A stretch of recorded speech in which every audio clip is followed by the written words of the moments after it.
म चाहिँ मेरो कलेजको पढाइ चाहिँ सक्यो अनि म आफ्नो कोठातिर चाहिँ फेरि कलेजबाट चाहिँ फर्केँ। अनि कलेजबाट आइसकेर चाहिँ मैले फेरि आफ्नो रुमहरू मजाले सफा गरेँ। अब दिनै पछि बढाल्नै पर्यो, सफा गर्नै पर्यो, त्यही भएर मैले चाहिँ बढालेँ। अनि मैले चाहिँ करेन्ट चाउचाउ खाने निधो गरेको थिएँ अनि करेन्ट चाउचाउ पकाउनेतर्फ लागेँ।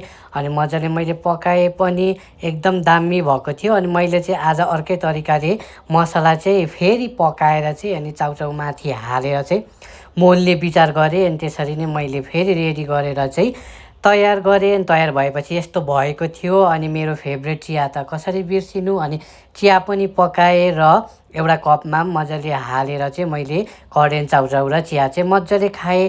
त्यहाँपछि आफ्नो नोटहरू फेरि एकचोटि रिभिजन गर्नु पर्यो भनेर चाहिँ सरहरूले दिनुभएको के छ त भनेर मैले चाहिँ कपीमा नोटहरू चेक गर्न थालेँ र मजाले पढेँ पनि। अनि कतिजना चाहिँ आफ्नो पढाइ छोड्नु भएको छ भने सुरु गर्नुहोला, सबैलाई त होइन, तर जसलाई चाहिँ पढ्नु मन लाग्छ फेरि पढ्दा हुन्छ। किनभने मैले पनि पहिला छोडेर फेरि बुढेसकालमा रेडी गरेको हो।